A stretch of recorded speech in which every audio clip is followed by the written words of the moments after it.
Ladies and gentlemen, the doors have been locked. The crowd is seated, and we are live from Detroit, Michigan for Apex Wrestling Fight Club. Hey, stay hyped. Are live. We are live from Detroit, Michigan, in the Little Caesars Arena, and they have said because we are live from a pizza place, they have decided to have a little pizza party in celebration for tonight's special event, and we are live here with these matches face here. To face. You cheap ass punk. Oh, Riley. Hey, Riley. Riley. It's funny how Riley's complaining to me about the wrong attire when he had two attires for this guy. And they like to never attack me backstage, bitch. See, alright, so here's what we got. Okay, Brandon, you do need to calm down a little bit. We get it. You're a bit upset for what happened, but what we got going on right now, that's in the past. You guys missed it. If you guys missed it, here's what we got going on. We have a new #1 contender for the Intercontinental title. His name is Kirk Carter, and on top of that, Alex Camino was victorious in the Ground Zero six-man elimination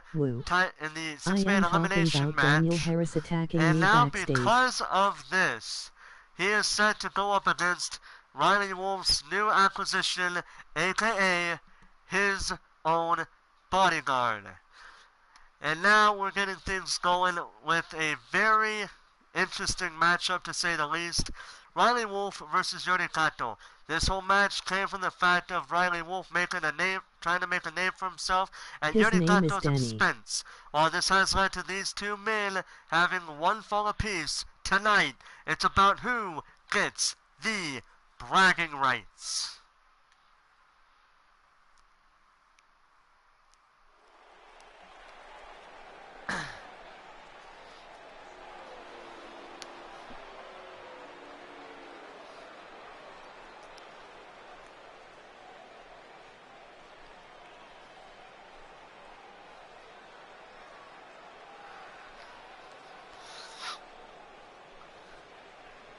Hey Riley, did you put that wrestler up for me to download? The following contest is an Extreme Rules match. Making his way to the ring from Dallas, Texas, weighing in at 219 Pretty sure I did. Look, the match I am here for tonight is Lance B. Vergil. Well, here's how it all started between Riley Wolf and Yuri Kato. Complete overhaul here. This whole thing started when Riley Wolf became a pretty big, pretty much a loudmouth in the locker room, which was a whole locker room at the time, not the two locker rooms that you see now.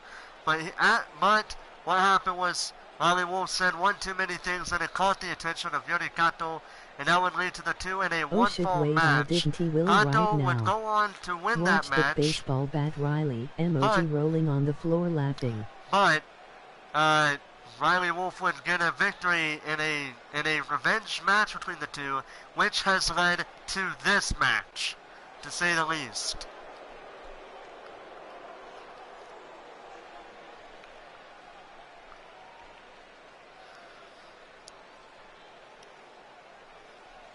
And look at the smug look on the face of Yuri Kato.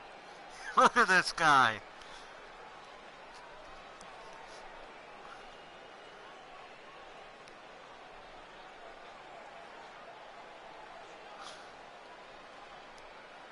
He's a smug motherfucker! Hey, get the hell out! Hey, get the hell off the mic! Riley, did you look over our scripted for our fan film voiceover? Hey, get back in the ring, dick! Yeah, you heard me. Get back in the ring. Don't be coming back here saying your shit. Emoji rolling You're gonna be talking some smacks, do it in the ring, kicking his ass. Don't come into commentary and do that shit right now. On the floor laughing. Funny part is, Lance won't do the same thing. I can guarantee you that, because at least he has at least a little bit of respect for Vergil Snow, while you, on the other hand, don't give two shits about Yuri Kato. So now we got a one-on-one. So here's how it's going to be. Because out of character, this is how universe mode works. We're going to be restarting the match whenever, if both these two men, like whichever one gets the first fall, we restart the match.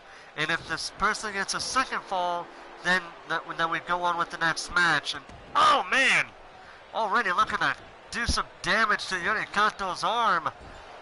And that's a good way of doing that here. In case you guys are wondering if we're going to be hearing from the general managers at some point tonight like we did in the pre-show, yes you will. After their respective matches, they will be on commentary talking about the title matches that will indeed impact both Warzone and Ground Zero. But that's then, this is now, and right now Riley Wolf looks to try to make an impact, and there's a kick right in the face of Yuri Kato.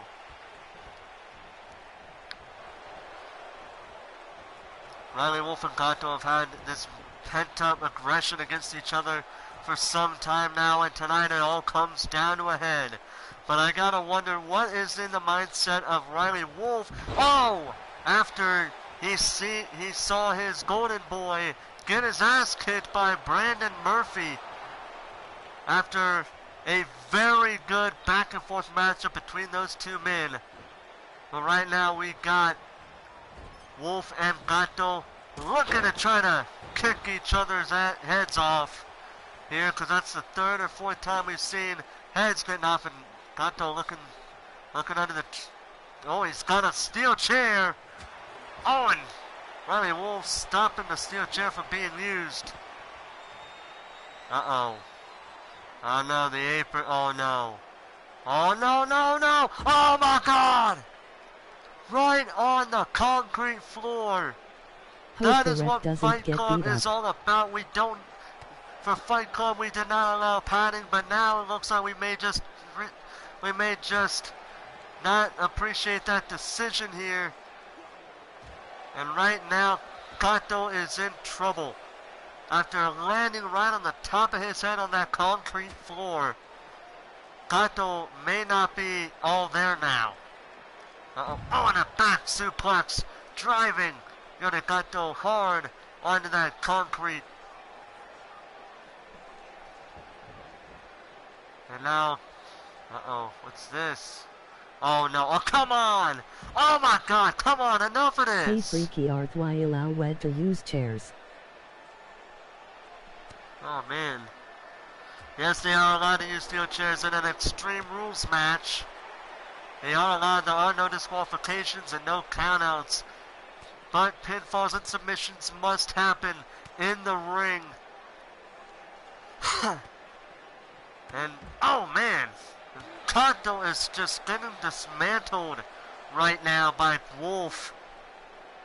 And now oh man, Wolf is just taking his sweet time out of the ring because he knows full well that the floor is completely concrete. Oh man, Kato is out.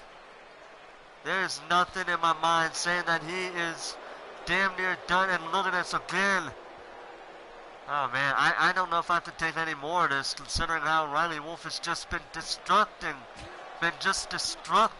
since the opening bell of this match. Oh man, and he just gets nailed right with a nice super kick. Oh, and face first into that steel post, and again. And now Kato looking to try to get in control of the match here. He is fighting back, but Wolf a bit more healthy. Oh man, a powerbomb on the concrete again. Oh man, I gotta wonder what the hell is going on in the mindset of Riley Wolf as well as Kato. Man, and just look at the destructiveness of Riley Wolf right here. He has just been destructive in this match. Oh no, oh my God! Kato is done. He is out. There is no way he can still be in this match. And there's a cover. No rope breaks in this match. And Riley Wolf with the first fall after a destructive first fall matchup here. Oh, wait a minute. Kato's like, alright, so this does not count. Oh, what the hell? This does not count, just so you guys know. It won't count until we get our 2 falls. I told you that's how things are gonna go down. So, second fall match, referee.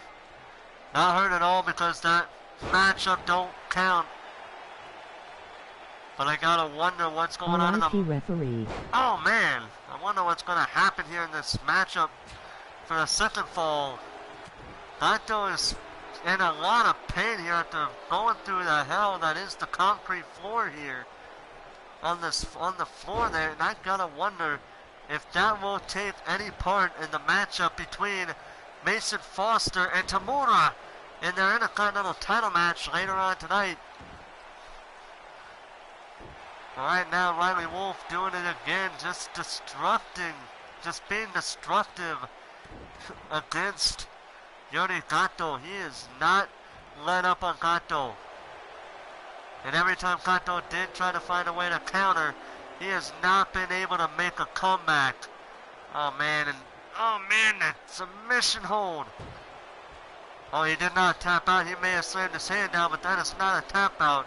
You gotta tap out at least 3. You gotta tap on the ring like that 3 times to signify a submission hold.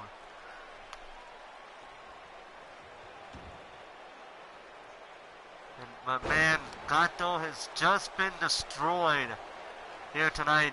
Kato needs to win 2 straight falls in order to win this match. And there's a clothesline from Wolf. Oh man, knees him right in the back. And Kato just getting destroyed here. Cover, quick out at 1 by Kato. And now Wolf trying to keep control here, but Kato with a nice counter. Nice up in the corner. Corner clothesline to Riley Wolf. Oh man, and right on the knee. And another one. Yuri Kato seems to have woken up here. And now Kato, oh man, powerbomb suplex as I like to call it. I don't care what anybody else calls it. To me, it's a powerbomb suplex. Yuri Kato top rope. And I don't know what he was trying to do there, but he just throws Riley Wolf over the top rope. And there's a spear! A spear right off the ring, right onto the concrete. But who got the worst of it, Kato or Wolf? And Kato slams Riley Wolf's face onto the apron, and that's the hardest part of the ring. Throwing Riley Wolf in, going back in the ring himself. He could have spent all that time torturing Riley Wolf like Wolf did earlier. And look at the power! Oh man, the power of Yuri Kato there. Nice dominator there. What the hell is Kato going for now? He went for a chair earlier, and this time he's going for a table. Uh-oh, and Riley Wolf's got the table. Oh, and he takes him down. Throws down the table. Uh-oh. Uh-oh. Oh, no. Oh, top first. Oh, man. Face first onto the steel steps. Man, look at the way the table is right on the... right against the apron here. Oh, man. Damn, nice inverted DDT from Kato. And now Kato trying to get into things here. Not letting Riley Wolf get ahead of him here. Oh no. Oh man, back suplex. And Kato, he's got the table. Oh, and he just slams him down hard. Slams him hard against the table. I gotta remake my whole character. Emoji tired face. Oh man. Oh man, Kato. Oh! Oh man, now Kato is seeing showing us what he can do. And now Kato waiting for Wolf to get up here. And what the hell is Wolf trying to do? And oh man, what the hell just happened there? I don't know. But Kato, zigzag! Zigzag on Wolf. But Kato ain't done yet, but Riley Wolf says, fuck you, bitch, I'm tripping you up. I know. Wolf looks to try to regain control of the match, but Kato kicks him right in the face.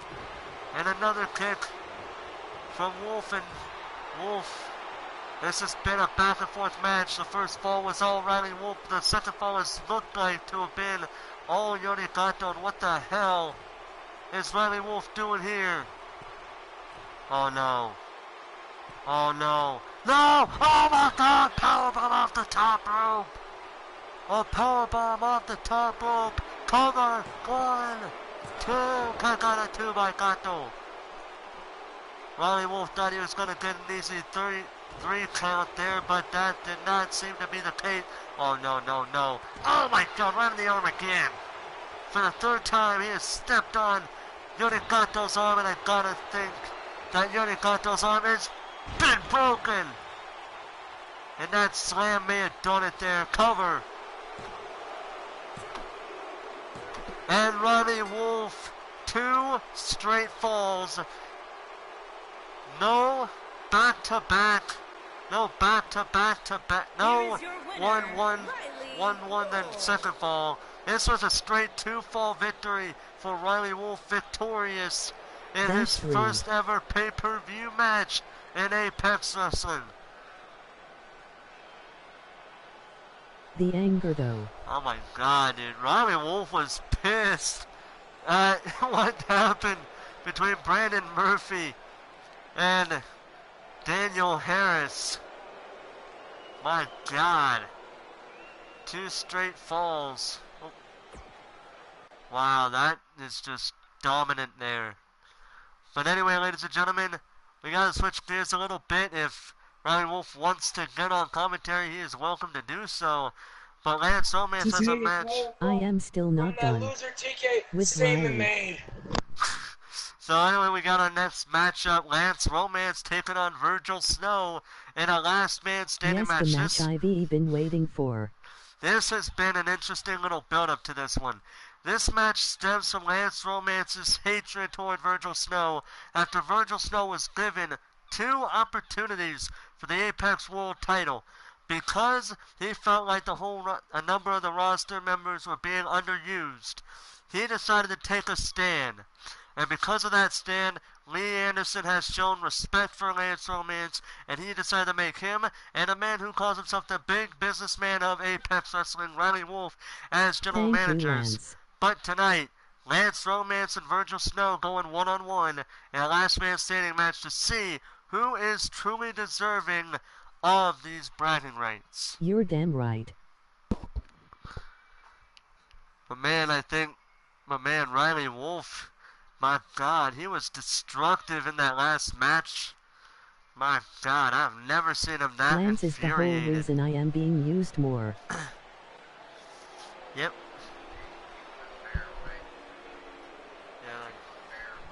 Yes, I did.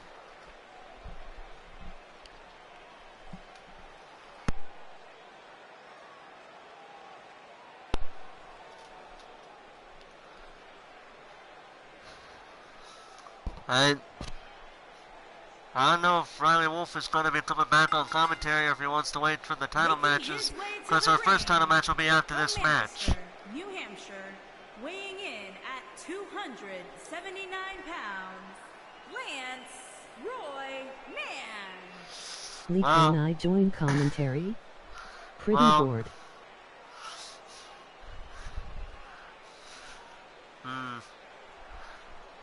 Well, we already got 2 other guys on commentary. I don't think a 4th guy would be a good idea, considering how you just went through and you're probably still a bit excited after your victory over Daniel Harris in the last match of the pre-show. But here we go, ladies and gentlemen. 2 powerhouses, 2 behemoths set to go one-on-one in that squared circle in a last man standing to see who is the true monster of Apex Wrestling.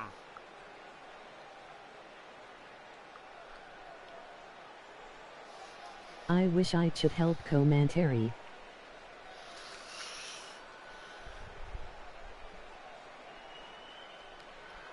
Oh man, this has already been starting out on a good note, But and we've he already had... has some. Come on man, let me commentary for at least this match. Me.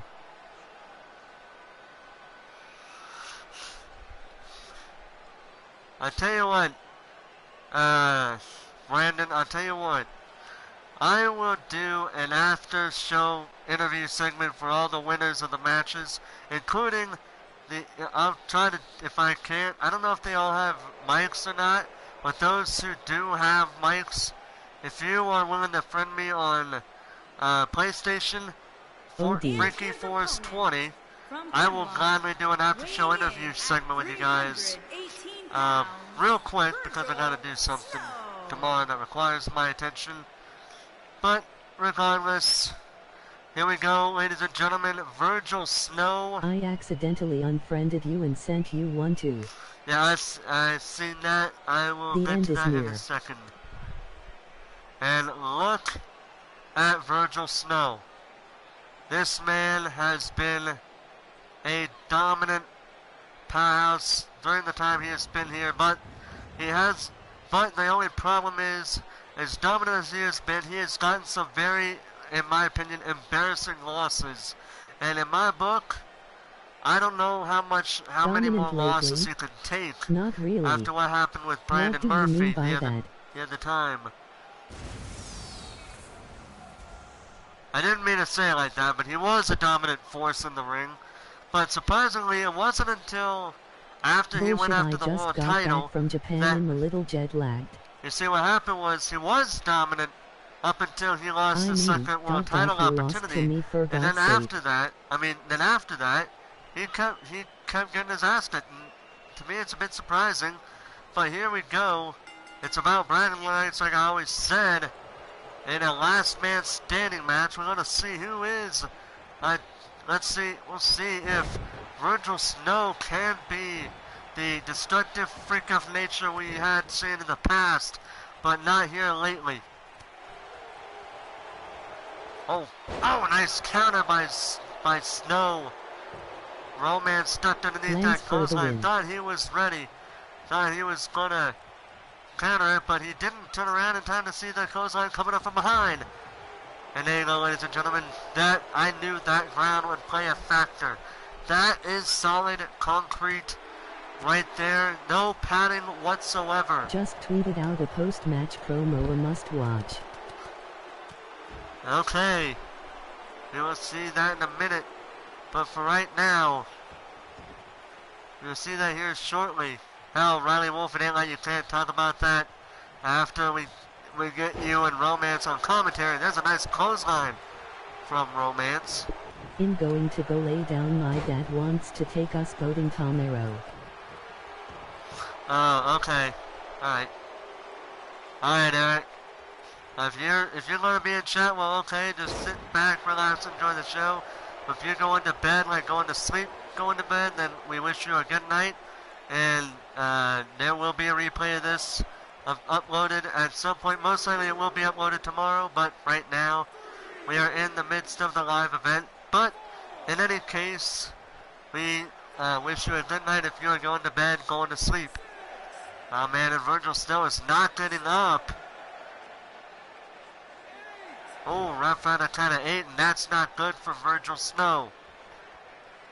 Snow is not supposed to be in that predicament this early in the match, and if that's the case, that is not good for the man who assumed, who I thought was an indestructible force of nature. But I guess that role is taken by TK Rack, who ironically lost to Vergil Snow in their first encounter. Or their only encounter, but still. Alright, oh, Vergil Snow is coming right back. Oh man! We may have just seen the return of the Vergil Snow. I've known for some time now, because he is being dominant right now. The ref is being a bit hesitant in that fact. Ref's on a count of 1. Gonna be starting this count. Vergil Snow is standing. He's not gonna attack him at all. He is gonna let the ref do his duty. Uh-oh. Oh, ref's on a count of 7. Oh, and Vergil Snow going off on him. Ref again going for the count.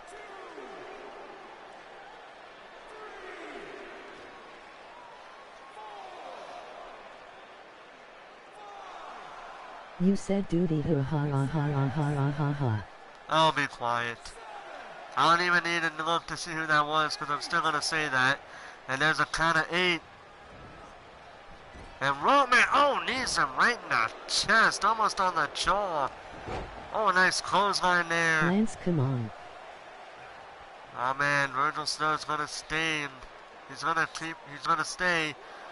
I don't know why he wasn't going to go on the attack, because I mean, if Lance doesn't change this match around soon, Vergil Snow's going to be the one with the victor, and we're going to be seeing with 2 very crazy men for their own right here on commentary.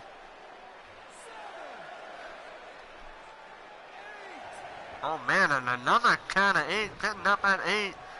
And Lance Romance getting countered into a DDT. I just realized that this is not the updated Lance emoji rolling on the floor laughing. Oh, good lord. Oh! Oh man. Actually it was, because I remember downloading the creative character, and there was only 2 versions of him that I had. I think I've gotten 3, and I may have gotten the 2 mixed up, but regardless, it doesn't really matter, because he's still a little over on overall rating, but as the old saying goes, it doesn't matter. And Romance, oh, counter by Snow. Uh-oh. Irish whip him into the ring. Going in the ring. Standing still now, again with standing still. I mean, come on. That's the problem with these matches. They stand around, they don't actually fight. They just stand still until their opponent cannot get up at the count of 10. And Lance is back up again at the count of 8. Oh, no, neck breaker to Snow.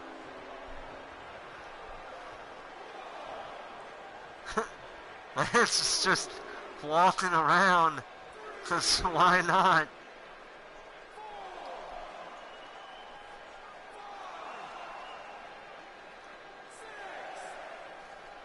But he is being a bit respectful toward the referee. I will give these men that. But they are both fighting on a count of 8, getting up just at the count of 8 here. Not this whole time. Oh no. Uh-oh. Oh no. Oh, with them DDT. just standing around, it should be called Fight Club. It should be called Club. Oh man, these 2 men though, taking it to each other. Oh no. Oh man, he just threw him up and slammed him right back down. Oh, counter by Lance. Uh-oh. Oh. Oh no. Oh no, Vergil Snow. He's looking to end it with a drive-by. Oh no! Oh man! That may have done it. If he doesn't get up at 9, it's over.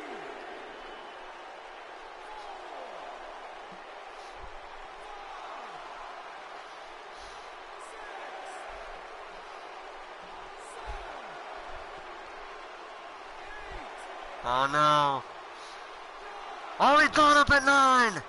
How is he still in this? Oh my god, look at the power! Oh my god! Knees him right in the back! Oh man. Knees him right in the back of the head. That may have done it there. Vergil Snow is slowly moving, but I don't know if he's going to be able to get up from that. Let's go, Lance. Oh, he got up at 8. Uh-oh. Oh, goodness, the power. Look at the power. Slams him down hard. Oh, wait a minute. What the hell? Kiss ass. Uh-oh. Oh! And now Vergil Snow. Oh, no. Oh, man. He's just going crazy on Romance, and there's a spine buster. Oh, that might have done it for him. A nice comeback, but I think that may have just done it for Lance Romance. Snow is not going to try to go for the black ice unless it's a last resort there. Oh, he got up at 8. How is he doing this? Uh-oh. Oh, no. Powerbomb. Oh, no, no, no, no. Oh, my God. Oh, my God. Oh, my God. Try not to be too loud because I got out of date to my parents. I'm trying to sleep. But for God's sake, Lance Romance has been powerbombed on top of the top rope, on top of all 3 ropes. Oh man, but he's still getting up. Oh, he got caught. He got caught. And now Romance. Leg sweep on Snow. We're not seeing very much action, but you gotta admit, what we are seeing has been an interesting little back and forth little matchup we're seeing here. And I'm a bit surprised that Lance Romance had gotten up after that powerbomb on top of the 3 ropes. And again, oh, missing the super kick, and he just clobbers him. And now Lance Romance says playtime is over, and he gets caught. He got caught. Oh man, he got caught, and that probably has done it. But Lance is getting up at a count of 8 now. I wonder if they did enough to get him at a count of 9.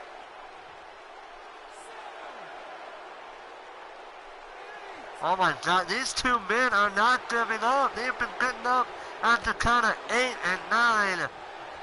Oh man, these 2 men want to destroy each other. They are trying to stay in the matchup, but oh no. Oh no. Look at this. Oh my God. Oh! Suplex from the middle rope off the apron onto the ring, into the ring. And Vergil Snow is staring down at him.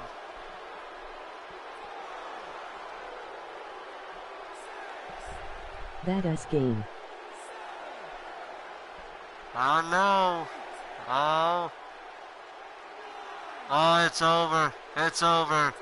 Vergil Snow victorious in this last man standing match. GG. Wow. We may not have seen much action here in this last man standing match, but it was we did have some incredible moments here. It may have been a slow-paced match, but that's how all last man standing matches are. Oh man, that was the one that ended it all, though. Here is your winner, Vergil Snow. While Vergil Snow victorious in this matchup, we may have seen the return of the dominance that has been Vergil Snow, who we haven't seen for some time now. But right now, it may look like we may see almost that done this with old my man updated attire, is just back. got to do my entrance. That's the Vergil we wanted to see. There we go. Alright, ladies and gentlemen, it is time for our title matches. First up, it is going to be, because I could not get the hype any bigger. Coming up next, we are going to see who is going to be the inaugural Women's Tag Team Champions in this 3-way ladder match between the Queens, Charm City Queens, as well as Denki-Gai, 2K. And, oh, wait. Lance Romance is coming up here. He wants to have a talk because he is the general manager of Warzone. Lance, how are you doing? Ow!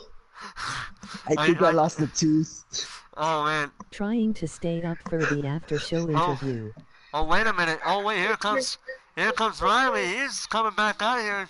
General manager of Ground Zero, everybody. I paid absolutely no attention to that match. I was in catering. Of course you were catering. Yeah, of course you were. I mean, what the hell was that? Again, I wouldn't know. I was in catering.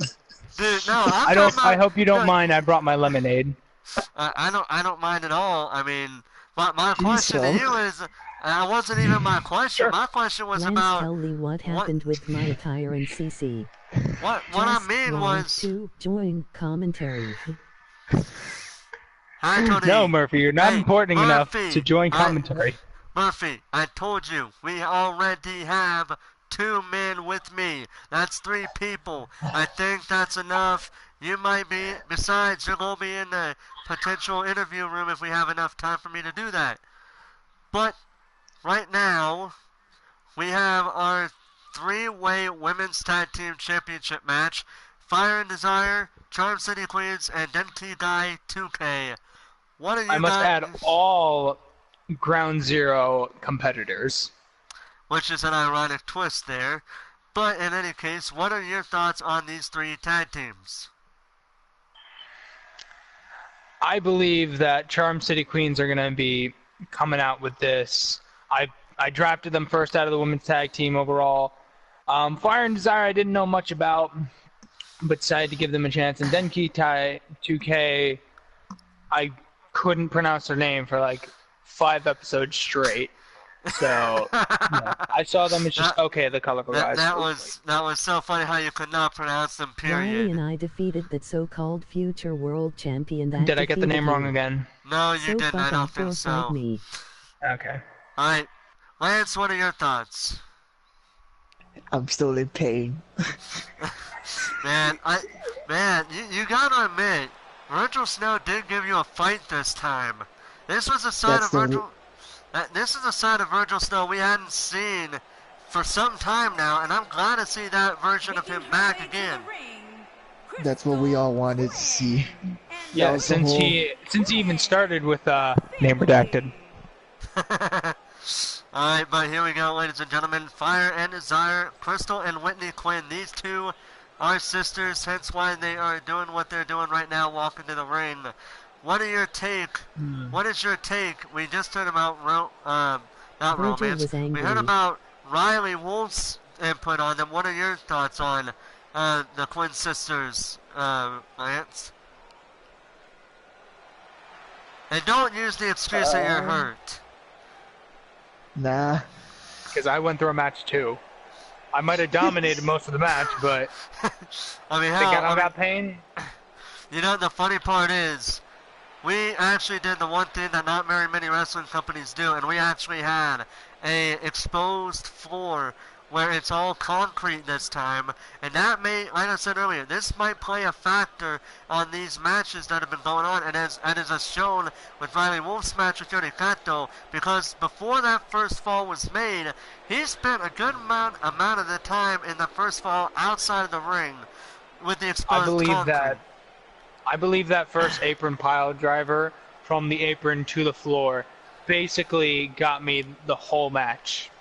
I don't know, because yeah, that's true. But he did give you, he tried to fight back, and you gotta give him some respect for that. That's what's called a second win, but eventually that peters out too. But either way, Riley Wolf is victorious against Yuri Kato 2-1. Nobody can go off on him about that now. However, Lance Romance may have the same result here. But show you where the geniuses are. Alright, so Riley Wolf has called these 2 the women, the tag team that will have the opportunity to go for the Apex Women's title. He feels they are the favorites to win this match. Lance, what are your take on the Charm City Queens? They're also a favorite in my opinion. Yeah, I can't blame you, because these two have one of the more interesting combinations I like to see in a tag team, where you got one being the small quickster, the other being the big powerhouse. And I love that look at kind the of tag size team. of her. I mean, dude, she is like the size of... She's like as tall as... maybe between... Awesome Kong and the Great Khali, for goodness sake. I feel bad for Murphy if he goes up front with her. Opponents. First, the Queen. What? And the Queen. I have no idea what the hell you're Height-wise. talking about. I don't think Murphy would enjoy that height comparison. Okay, well, here we go. Denki-Gai 2K. These two women hail from Japan, and as I said before, Japanese wrestlers in my book or anybody who wrestles in Japan are always the hardest hitting wrestlers in my book. I'm going to be going on a tour in Japan in like 6 months. Yeah, so we've heard. And these two women are also, I don't know if they'll be on the first show, but they were given contracts to Apex through Third Horizon Wrestling. So with that being said, this three-way match is underway, and this is going to be an interesting three-way tag match. Unlike all the other tag matches that we've had, this match revolves around climbing up a ladder and getting the championship out that is hung high above the ring. No pinfalls, no submissions, no countouts, and no disqualifications in this matchup. Very interesting. Very interesting. I try to stay away from ladder matches as much as possible because it doesn't tickle falling 10 plus feet to the ground. Right now, but I'm just even glad that. What? You're just glad that what? I'm just glad that Undisputed Elite ain't in this match. Well, they had an opportunity, but I believe they lost to Denki-Gai 2K to get this opportunity. In the I just meantime, had a ladder match in AWF today, emoji tired face. And then there's that controversy that they did. yeah, the Yes, and controversy. they got punished accordingly for. Yeah, I will agree. They did get punished severely by way of a very competitive non-title women's title, a non-title matchup against Amelia Gray against Tori Doyle. And I gotta say, that match, I swear to God, Tori Doyle almost had me think that she was gonna win that match. But Amelia Gray kept coming back with submission hold after submission hold, and eventually it was her signature submission hold that would get the victory for her, and cause her to be only against Akari Valkyrie, which will be happening after this matchup here. In this three-way tag match. And then a swanton bomb by, I believe that is Sana Minami, the one of the purple hair on Rachel Jackson. And, oh man, Whitney just got thrown over the top rope, and Crystal Quinn goes under the bottom rope. Oh man, the Minami sisters are actually going at it. Oh man. I'm surprised. She went right after the other Minami. Man, Amber Young went after the other Minami sister. But I'm surprised she didn't take out both Minami and Whitney Quinn out of the ring there. The way she went down there on top of them. Indeed. Right now the ladder is looking like it's about to be put into play here. They need that ladder to climb up to the top, because there is no other way to get that title, to get the tag titles. Yep. Uh-oh, Rachel this is Jackson. very reminiscent. Uh-oh. Oh, man. Consider herself lucky she didn't actually hit the ladder. She almost could have hit the ladder by Rachel Jackson with Jackson's her finishing move there. But like I said, she should consider herself lucky that she did not get hit with that move on the ladder there. Oh man! Quinn just took Amber Young right on the steps. Oh man, and Amber Young. Look at this move right here. Oh man! right on the corner of your screen. It's the first time we're seeing a replay of that. That was amazing. That was a hard-hitting suplex there. On the concrete floor, I must say. It was on the concrete floor. And now look at this.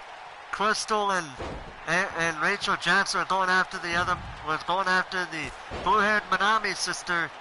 And the purple-haired one has got the ladder, and she gets shot hard, and that is not good here. Uh-oh. Oh, wait. Oh, counter.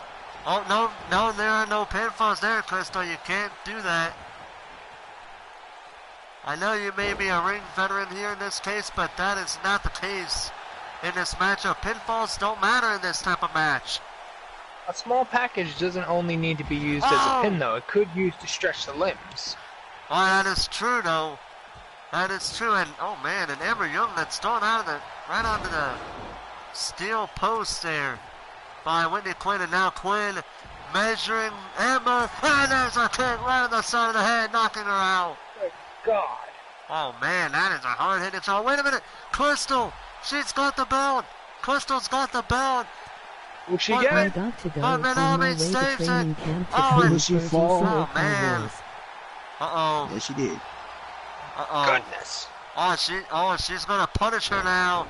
Uh-oh. Oh, and Manami right there, stomping on the back of Crystal Quinn. Uh-oh. And now Amber Young. Oh, what a kick. Kicked right to the face of Whitney. Gotta be lights out for her. Oh, man, what the hell was that? Man, Manami, the purple-haired Manami, just taking it to Crystal right now. But Amber Young now focused on her. Uh-oh. Seeing a lot of similarities between this match and the first ever triangle ladder match between the Dudleys, the Hardys, and Edge and Christian. Oh, man. Seeing a lot of the same priorities. What is she doing? She should be going for the belt. She should not be carrying that ladder. She just wasted precious seconds. And now look at her. She's going up. She's going for the belts. Oh, and Manami just slammed her face. Just slammed the purple-haired Manami. And look at this blue hair. Could this be it? Oh, wait a minute. Oh. Yeah? Uh-oh. Could this be it? Oh, wait a minute. Manami and Quinn are stopping Rachel Jackson. Oh, no. Oh, Oh, wait a minute. oh, Oh, man. Oh, my God. Oh. They had just gone crazy on each other. Oh, Quinn should not have done that. Quinn shouldn't have done that. And now, Manami gonna run out of it. Uh-oh. Top rope. She's looking at Quinn. She don't care about the belt right now. She's looking at Quinn. Oh, she missed. Good God. Oh, my God. Wait a minute.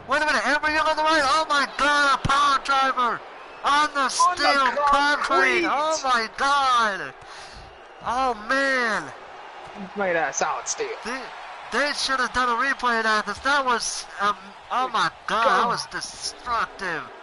And now Rachel Jackson watch that again. Climbing up the ladder. Whitney needs to get in the ring. She shouldn't. Look at this. This isn't good. Oh, wait a minute. Oh, and now Quinn and Manami are going after Rachel. Oh, and Rachel gets shoved down. Oh my goodness.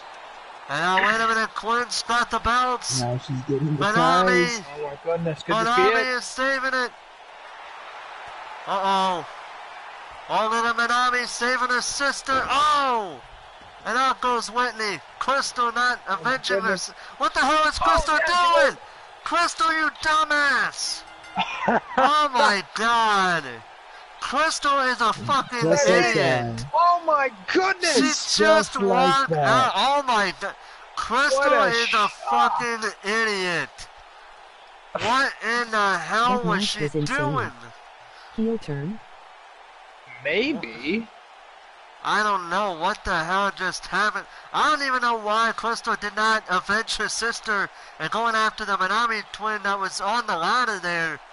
I don't even know why. Do you think she even cares about the women's tag champions? Do you think she even cares about her sister anymore? I don't know. That's a good question. I'm gonna ask that question. Because why would you skip out on being a champion unless it is a tag champion and you don't want to be with that partner? I've only seen people walk away from gaining that tag gold if they don't like their partner, and we might be seeing some sisterly battles in the near future. Man. I don't know. We don't know. We're gonna have to wait and see what the sisters have to say about that whole situation. But regardless, ladies and gentlemen, we have to switch gears. Coming up next, it is a rivalry that we have seen matches of many a times. We have seen a heel turn. We have seen this match many a time, but tonight it all comes down to this. For the final time for the Women's Championship, Akari Valkyrie goes one-on-one against Emelie Gray. She has had an opportunity for the women's belt once before. Tonight, it's do or die for Akari Valkyrie. But the question is, will Emelie Gray do what she's been doing and dominate her opponent? Or will we see a new women's champion? Against them, and let's see what happens. We will take Keep in mind, Olga could be watching this closely. You know, this I must add, both of these women ground zero bound, so it's a win-win situation on both of the women's matches. Okay, but after this, we basically got Ground Zero versus Warzone. I mean, we got the Fallen Kingdom versus DV8. We got TAMURA versus Mason Foster, and in the main event, we got KDog versus Franco. This is going to be a crazy, crazy night. We had inaugural champions, but now we're going to see if we are going to be potentially see new champions here tonight. And let's get started with the Women's Championship. We want to another shot at those women's tag team titles because those idiots got lucky. Franco versus Dog, 5-5-star matchuo. Dog versus Franco will be insane. KDog. Matchup.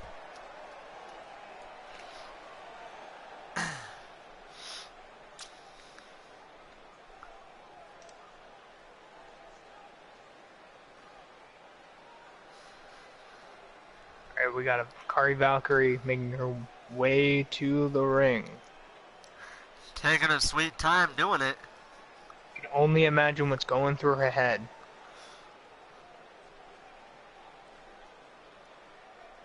And ask for one of the Quinn you sisters. Can only imagine. Amber Young, you can swear. Idiot. Don't worry, you can swear. So here's how it is here. Akari Valkyrie has had an intense rivalry with Emelie Gray throughout her run in Apex Wrestling. And now the question is, will Akari Valkyrie, who has gotten this opportunity after beating Emelie Gray waiting for a 5-5 in a star 2-on-1 handicap this match. Over.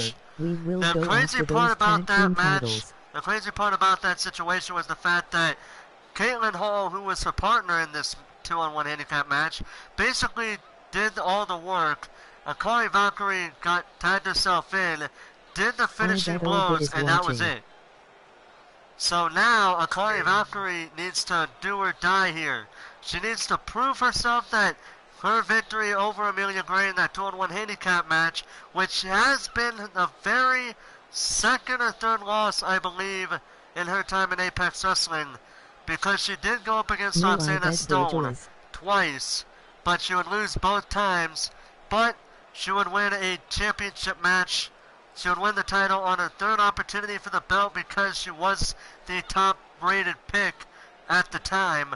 And now look at her. Emelie Gray and Akari Valkyrie, two of the most dominant women we've seen right now. But the question is, who is the most dominant? And we're going to find out right here tonight. And there she is, the women's champion. And who was saying something here? It was me. I'm calling it right now. My Polish mercenary is going to keep that title, is going to stay on this role, and whenever I need her to enforce some kind of injustice, some kind of justice in the women's division, she will be such. Well, Lance, I gotta ask you, you actually missed out on a damn good pick in the draft. What are your thoughts on her now that you're seeing her for the first time in live action?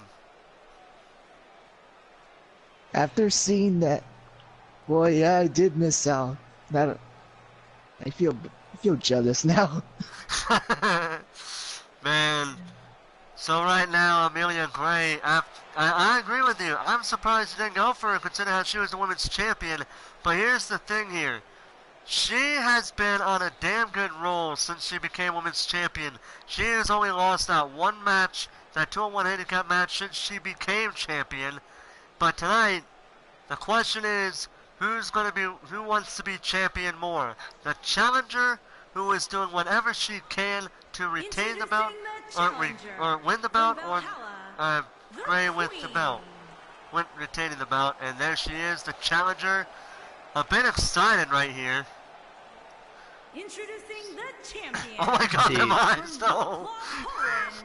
Oh my God. Women's champion, the Queen. Dude, she looks like, literally with that face, she looks like she's the fucking evil stepsister. One of the evil stepsisters from Cinderella. Oh my God. Oh God. Jesus. Like, oh my God, man. So, Amelia Gray. Don't be making fun of that Polish face. What? Dude, thank God we don't actually see that face like Dana Brooks' face in 2K17. Good She God. looks like Ruby Riot. That's so true. What? Oh my God. That face fucking scared me. I don't see anything wrong with that face. Maybe it's because I've actually personally met some Polish people, and it's just their bone structure is like that. Well, either way. I have no problem with that. Alright, well, either way, these two women are going at it right now. These two women have had a bit of a rivalry since their first encounter in Apex Wrestling. Tonight, Akari Valkyrie wants to do the one thing she hasn't done yet, and that is beat Amelia Gray by herself, and to add insult to injury, take the women's title belt with her. But Amelia Gray, with that MMA background, she has been so destructive. I honestly think she puts even Ronda Rousey to shame in the wrestling ring. She does. She does. I mean, most people will, because she's not a wrestler, she's a judo fighter. And now, right now, oh man. Oh, nice takedown by Gray. After this match, we got the Apex Tag Team titles, and a very interesting build-up to that one, and we will describe the whole build-up to it when we get to that match up there. To tap Olga out? Oh man, well, that's true, because she has not yet tapped out, and Tori Doyle, on a couple of occasions in their match with Amelia Gray, almost did just that in my book. But I don't think Akari Valkyrie is going to tap her out, because she's not really a submission specialist. She's more of a powerhouse in the women's division. And there's a nice kick.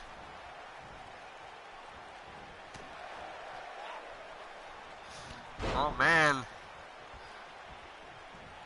Oh man, Valkyrie trying to stay in control. But I think Gray is a bit over. Oh, she got her! Halfway, right in the middle of the ring, she got her. Oh, man. And now Valkyrie with a cover. Not even a 1 count.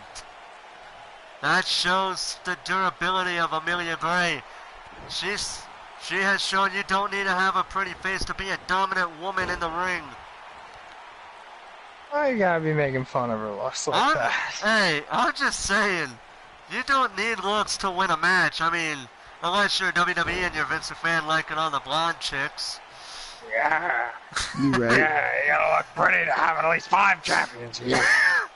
Yeah, and they're Or gonna have be your last name Mandy as a Rose, Flair. Charlotte Flair, Carmella, Alexa Bliss, and Lacey Evans.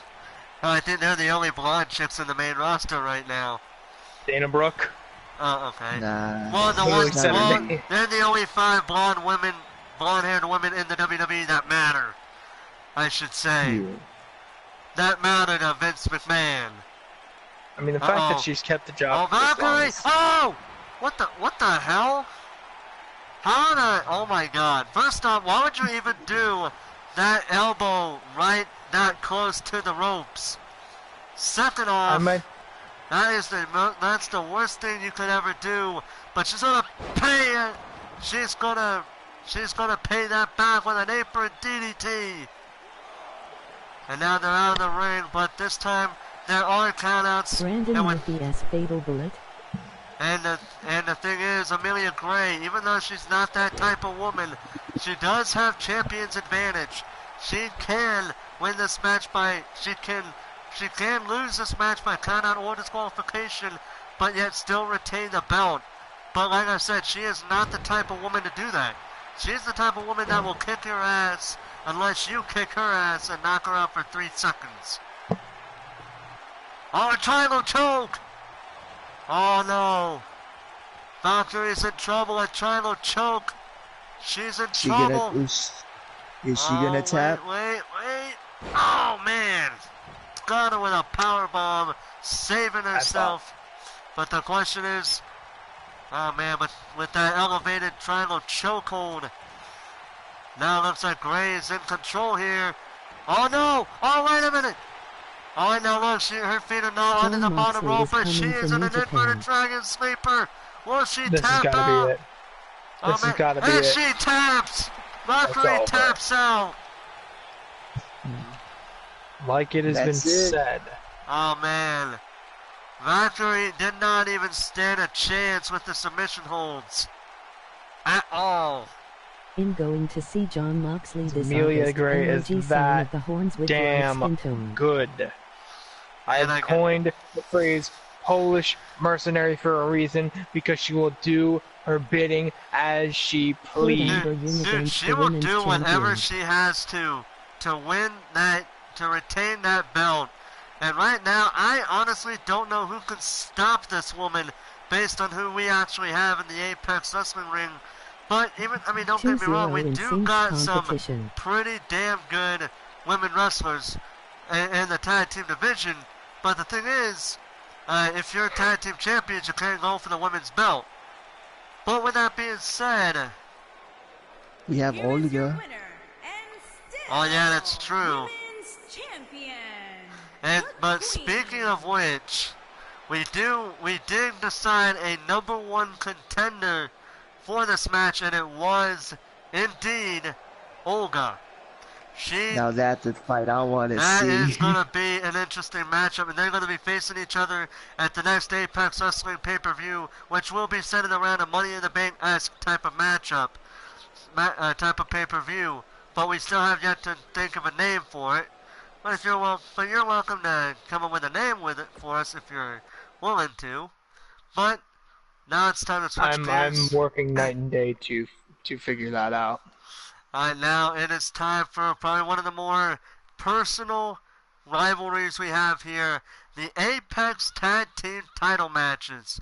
This has been a match that I've been looking forward to since the very beginning.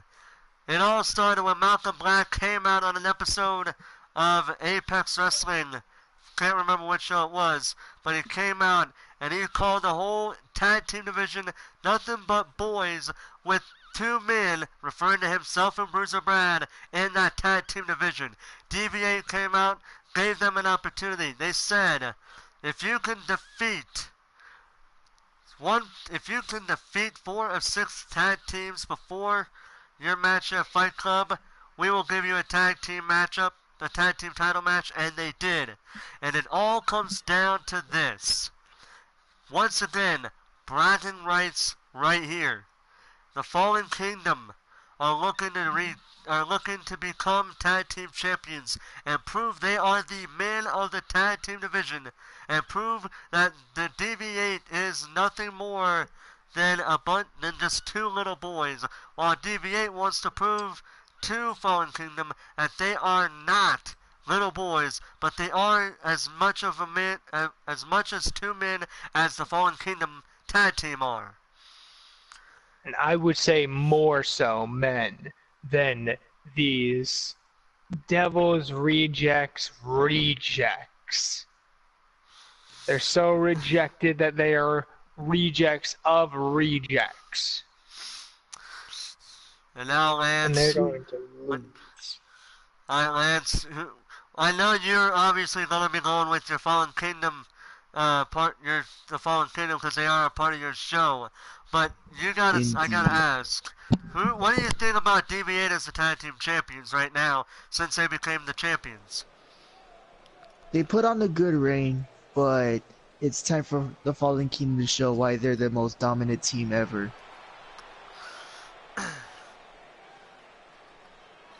But now the time has come. Rejects. The time has come to see who is deserving of the Apex Tag Team titles.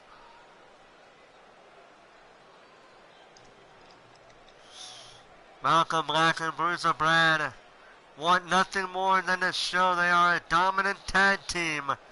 And I mean, think about it. Again, this is another tag team where you got the quick, small man and the big, strong, tough guy right next to him as a tag team. I said it before, I'll say it again. In my opinion, this is my favorite type of tag team right there. Natural romance.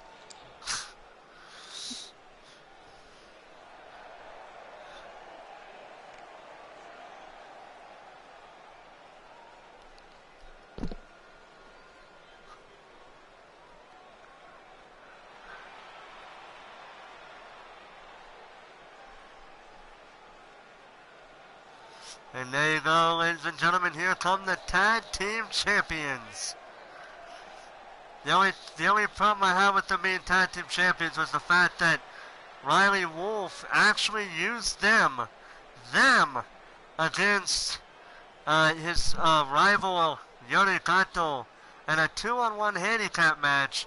But I gotta say, with the fact that Yuri Kato had to do a 2-on-1 handicap match, and the fact that Riley Wolf went fucking crazy when Daniel Harris lost to Brandon Murphy, I would say those two factors were the reason why Yuri Kato lost here tonight. But that's in the past. This is now tag team title match. Let's go to ringside. Let's go to ring.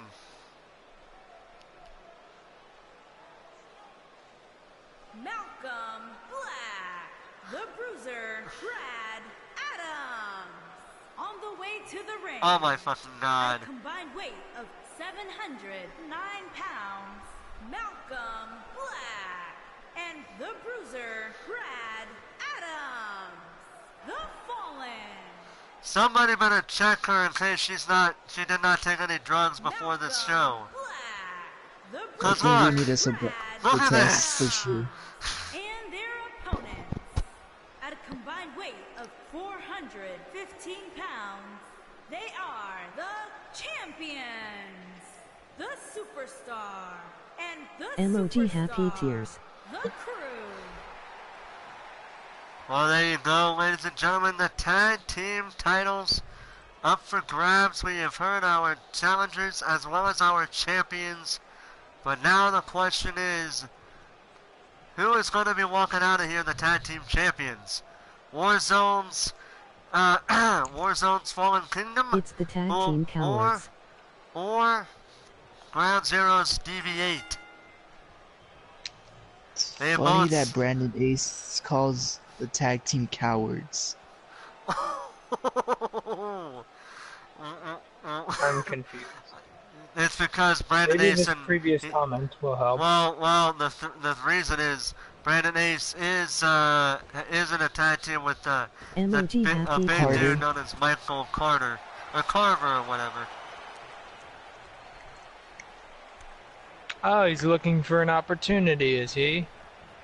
I mean, there was that double count out that happened. Yeah, that's what does need to be addressed. Oh man, these two teams. I am still mad. He is still. Wow. You're still mad over the fact we're not putting you on commentary? I mean, come on. Don't have a Such don't trivial. have a hissy fit, man. Come on. I swear to God, if he's gonna leave just because of that bullshit, I'm not gonna be happy. I'm gonna be straight up pissed off. Well, then why That's are you not why mad? he's mad. Why are you mad? What are you mad about? Because he wants to be more important than he is, but he's not, and he's not going to be. Because he's a young boy wannabe nothing. You might have beaten my young boy, but you haven't beat me. So far, this whole pay-per-view is with Warzone victories. Could this continue? Well, the problem is, well, here's the thing right now. This is completely Warzone versus Ground Zero style wrestling right here. The rest of the show is going to be basically about that. But he is correct. Warzone has had more victories than Ground Zero here tonight. Ground Zero still needs to get that victory, and I don't know if it'll be in this match, but you just never know. I promise you, when tonight is done, Ground Zero will be my next target. See, here's how it's gonna be. Oh no, I'm so scared of a young boy that has no power. See what DV8 is doing right now is actually a smart idea. They have to they need to isolate Malcolm Black from tagging in Bruiser Brad, because if he tags him in, it may just be damn near over for DV8. Even though, oh come on! Can we not have this double count out? Yeah, throw him into his foot. If it happens, throw him into his foot. You better restart this. Oh, he needs to. Oh, lucky bastard. Oh my God, a wicked clothesline from Noor. Jesus. My life flashed before my eyes with that. Wow. And now Noor going over to his corner, tags in Stever. Brian not really helping his partner here. Oh no! Oh man, double stomps right on the chest of Black. Covered by Stever. Brad getting in the ring, saving the matchup, and in comes Noor right after Brad. And now Malcolm going after Stever, neck breaker. Now Black needs to do the one thing he hasn't done yet, and that is go for the tag on his partner. That's the, oh man, Spinebuster. That's the one problem Malcolm Black has had, is the fact that regardless of the reason, he has not always tagged in his partner for some reason. I mean, because he's the child himself. He does. Look at the he does feel like, I sometimes feel like he wants to try to prove this on his own. But that's the bad thing about tag team matches. You don't want to do things on your own, because that will cost you dearly. And then go for another stop right on the top of the chest, right on the chest of Black. Going for the cover again. Oh, what the fuck was that?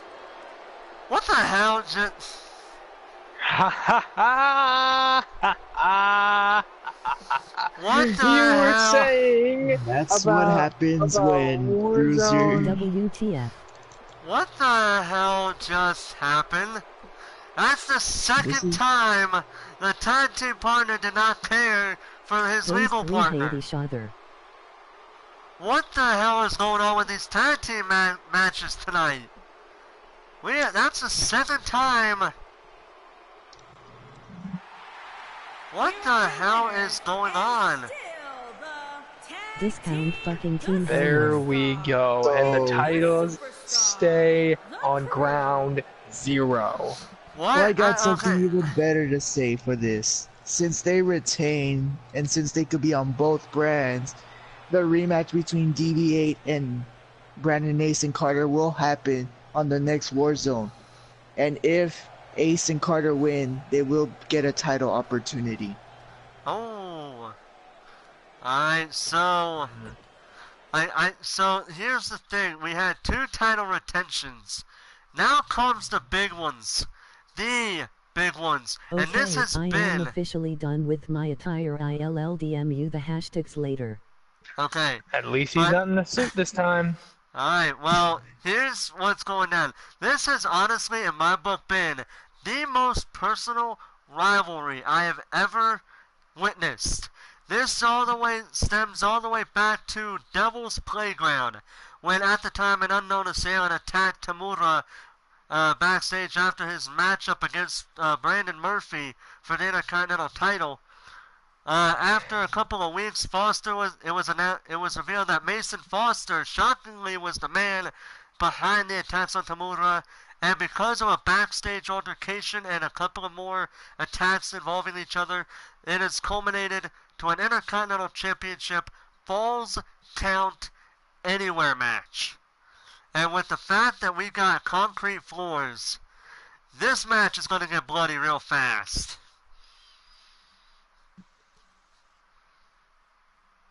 And Mason Foster, he is still a member of the Fallen Kingdom. Fallen Kingdom still have a chance of getting a championship belt in the group. But will it happen? Let's find out. Let's see if his luck is better than Malcolm and Bruiser. The following contest is a Falls Count Anywhere match. And is for the Intercontinental Championship.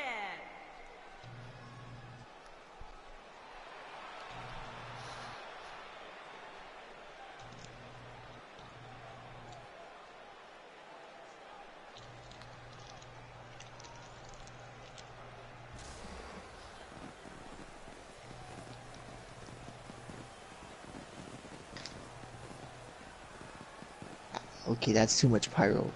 Ow. Hey, it shouldn't be hurting you. More like hurting your. It shouldn't be hurting you. It should be hurting your ears. As we are, it should be hurting your ears because even though we're on the other side of that entryway, it still is pretty fucking loud. What? And I bright. can't hear you after that big explosion. Oh, shut up, Riley. What? Right now he's gonna be Corey Graves like for no reason. No, if I was Corey Graves, I'd start laughing at the smallest of things. Oh really? Or you'd be hitting on blonde-haired chicks, aka Mandy Rose. I would just, yeah, I would just pick out one woman and think of her. And he also is kind of into Alexa Bliss. I don't know. The women's segments are over, so. Yeah, the women's matches are over. It is time for the big guns here. The Intercontinental title match and coming up next, it's going to be the World title match. These two teams, these two men have gone absolutely crazy on each other throughout this past month, and it all comes down to this. For Mason Foster, it's all about making a name for himself. But for TAMURA, it's about payback.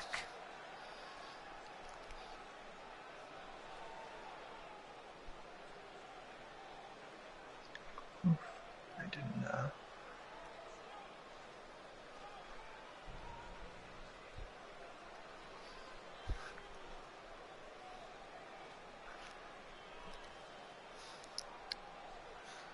Huh. We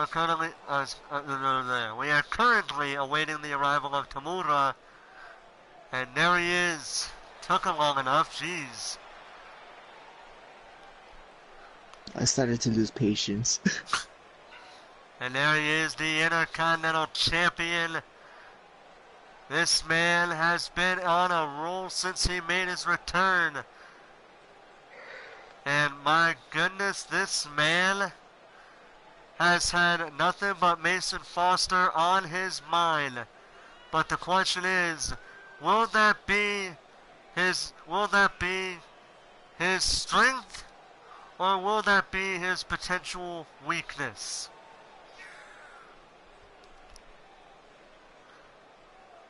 Because as history has shown, you get in your opponent's head too much, and that'll either make him or break him in a match.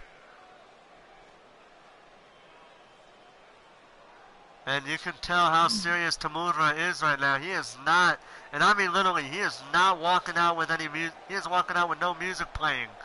That's how serious TAMURA takes this type of matchup. Business will pick up. It's not about pyro, it's not about the music, it is about looking to kick some ass here tonight. That's what is in the mind of TAMURA. But this time he is fighting for a reason. And that's what it's all about, the Apex Intercontinental Championship. Introducing the challenger from Swansea, Wales, weighing in at 241 pounds, the Dragon, Mason Foster.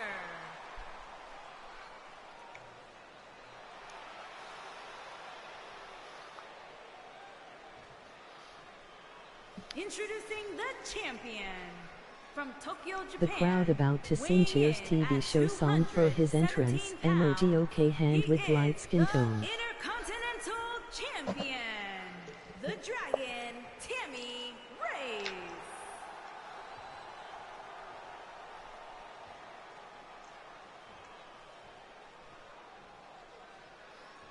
And now TAMURA looking at the belt. That tonight may be the final time we see him with that belt around his waist. It's not gonna happen. I said it may be, but I can see why you would say that. Because almost every prediction I have made tonight has come true. Except your golden boy. I was gonna say. Don't make me storm off again, especially during a match. Except your golden boy, except your Charm City Queens. Everybody else you've actually gotten right, but that was it. Right now, oh man, and Mason Foster looking to punish TAMURA right here. The freak, man. See, like I said, TAMURA is fighting for a reason.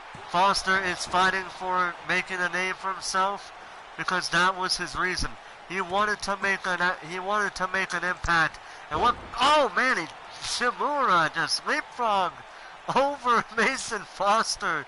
An incredible. Very impressive. And that's what Mason Foster has to do with TAMURA. Go after the legs. TAMURA is a quickster. You go after the legs, it slows him down. But keep going after him and he might not be able to stand up at all. You go after the legs, he won't leapfrog you like that. Oh no. He's slowing the pace down. I like this. Nope. Yes, he is. He is trying to. You gotta give him that. Oh, nice uppercut from TAMURA. And now TAMURA with another cover. And a quick out at 1.5. All of a sudden he's going to go for a 2 count, but TAMURA, he is methodically going after Mason Foster. Oh, now Foster counters TAMURA. Let's go. Oh man, going shoulder first into the lower back of TAMURA. But this is anybody's game for the right now. Oh my god! TAMURA with a nice shot right in the back of the head of Mason Foster. And clothesline him over onto the concrete floor. Ooh. Oh no. And now Foster. Oh my god! Knees first out of the concrete. That is gonna leave a mark. Knees right in the face. And now this is a false count anywhere match. Of course, no countouts, no disqualifications. The only way to win is by pinfall submission. What the hell is TAMURA doing? Oh, it is false count anywhere. I know that, but I gotta wonder what the hell is he doing? He is just walking. He's observing how beautiful the stage is. I think he's trying to find what he can use as a weapon. Are going right out of the entranceway. Oh, knees are right in the face. Oh man, another knee, this time from TAMURA. Counter! DDT counter on TAMURA. Mason Foster. DDT. On the concrete. That is gonna hurt. Look at this. Oh no. Oh no. Oh, figure 4 leg lock. Remember, TAMURA hit his knees on the concrete. Oh man. Oh man. And now the Tamura pain. Oh man, this is not going well. Man, but now that they're oh no. Oh no, this hits. Oh my god.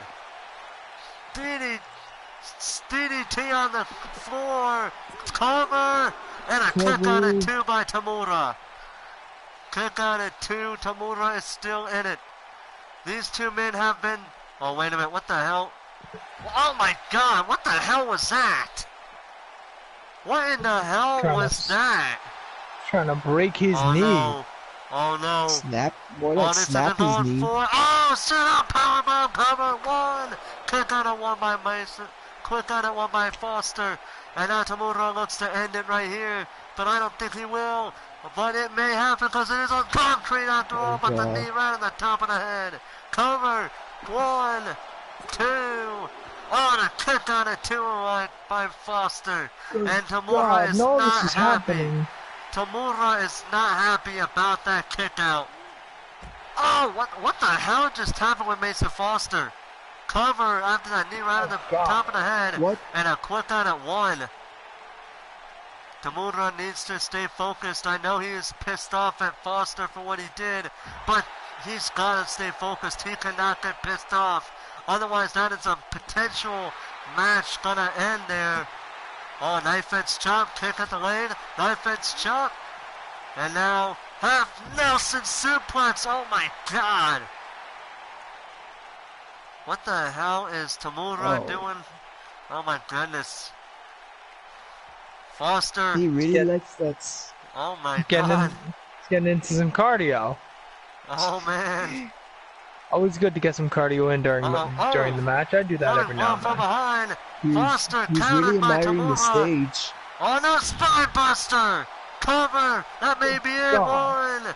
No, not even a what? How? Okay.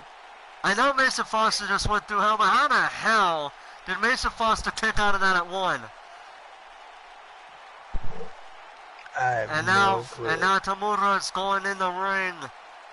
Oh, Mason Foster just ran down the referee. Oh my God. Oh no. Oh, that may have cost him right on the knee. A different referee. But hey, none of the referees have screwed over anybody. They're just getting their asses kicked. Oh, countered by Tamura, right on the arm. Oh man. Tamura. I don't know what he's trying to go for here. Wait a minute. Oh no, no. Oh, knees him right in the face. Good God. Oh, well, wait a minute. Foster just sat up. Went for a kick, countered by Tamura. Knees him. Oh, that may be it if this move hits. DDT. Oh, man, look at the face of Tamura. Cover. 1, 2. And Tamura gets his revenge. There we go. My God. All the titles have been retained tonight. But you gotta admit, this was a very brutal Falls Count Anywhere match. And all so far have gone to ground zero. But finally. But here is the problem here. If Mason Foster did not run down the referee, he probably would have gotten a possible victory. And I say possible because you never know if he went for the pin. Tamura might have kicked out. Yep.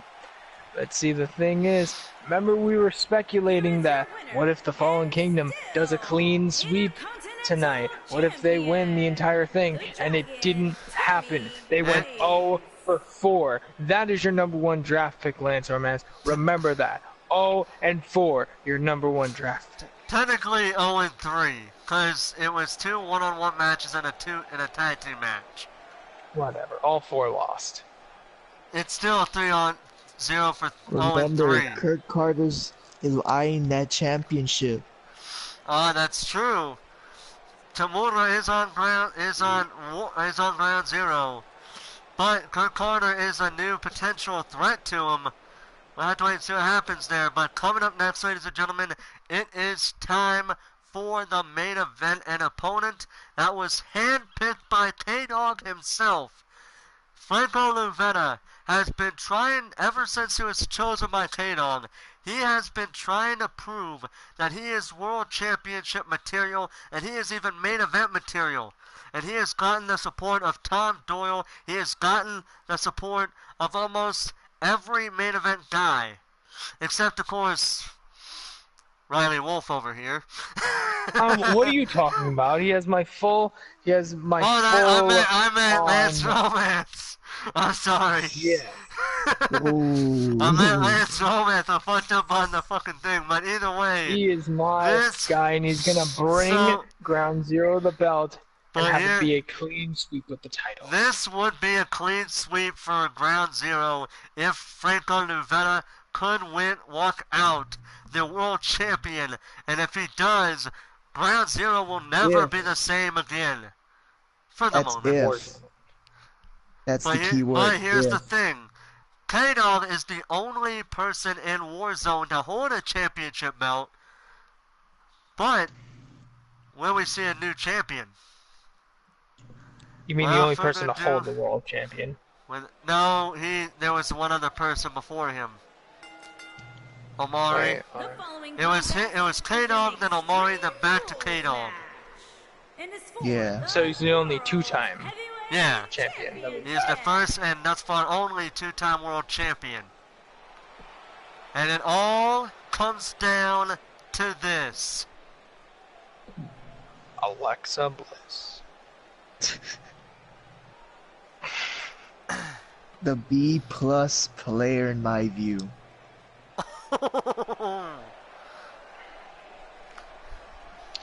Not even a shot. This man is ready for the big time, ready to dethrone KDog, that loser, that wannabe, that nobody. He is ready to take on the world. And it all comes down to this, but the question is, will he be able to do it? He has shown he can hang with KDog in the past, but he has not yet been able to beat him. But that could change tonight. It will change tonight. I mean, this is actually it may happen because I'm sorry for interrupting you, Lance, but this may happen because right now Ground Zero is at a clean slate. Except for that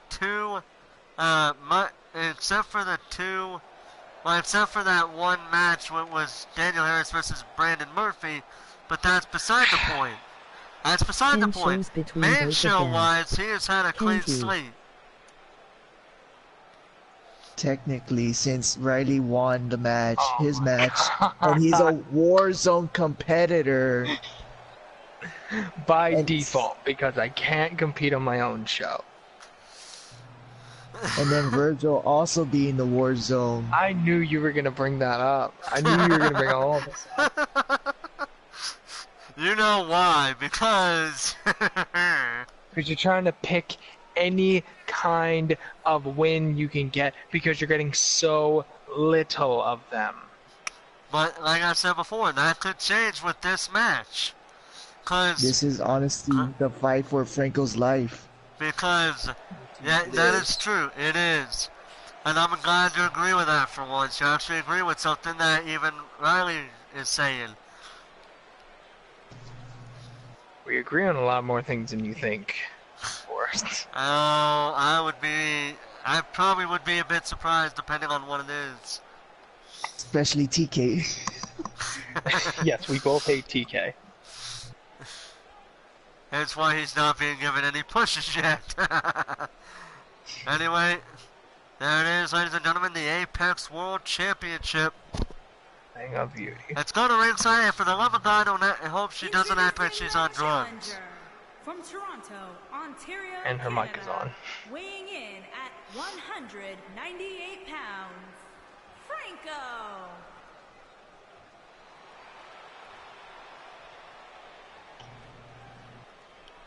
Introducing the champion from New York, weighing in at 224 pounds, he is the World Heavyweight Champion, KDog.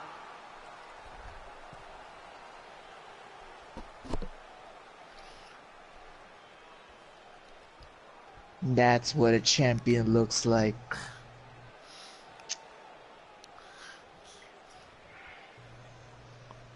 It all comes down to this matchup. KDog has shown his support for Franco, even though they're on two separate brands. But Franco now needs to prove his worth. Is he coming out, walking out of Fight Club as the world champion, or will KDog do it again and just dominate his competition? I came back just in time for the main event.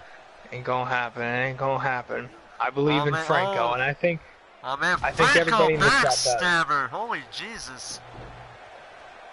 I don't mean to offend any Christians watching this stream here, and if I do, I apologize in advance for saying "Holy Jesus." I give the pass. I give the pass. Yes, as a man of faith myself, I don't mind that either. Luthie's press, and now KDog is in control. Complete control at this point. And there's a nice wicked neck breaker, cover, quick out. Not even a 1 count. This match is still early. This match is still too early. He's gonna have to do some harsh stuff. Oh, what? Oh my God!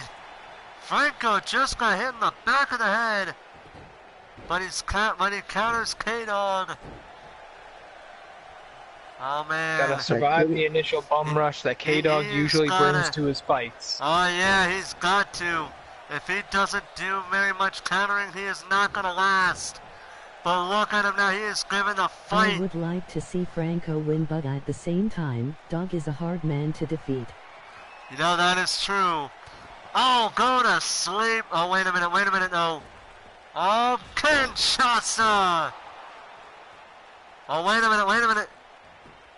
Cover. Kick on a 2. KDog not happy that he did not get that 2 count. Or he did not get the 3 count, I should say. This ain't no AEW shit. Oh, wait a minute. Oh. Kick. Drop kick by Franco. And now Franco. Oh my God. A snap twist. A snap swinging neck breaker. And now another swinging neck breaker just for added measure. And KDog is going absolutely crazy here. Oh my, oh, and he missed! KDog missed the lion tamer, or the lion soul. And there's a bulldog counter. Oh man. Uh-oh. Oh no, oh! Oh no. Oh, another one. Oh wait, he's going for it. Oh, wait a minute. Oh! Oh, wait a minute, he's going for it again. Franco has to be very wise about what to do in this match. As soon as that may be it. That may have been it. This may have been a very one-sided fight. Cover. Yes. 2. Yes. 3. A very one-sided fight. My God, tonight has not been an eventful night. For what the hell? No titles changed hands. The only thing that happened was we got our inaugural women's tag team champions. What the hell is gonna happen? I bookended my rivalry with Yuri. And that's how that's why he's your world champion. Oh my God, KDog just destroyed Franco tonight.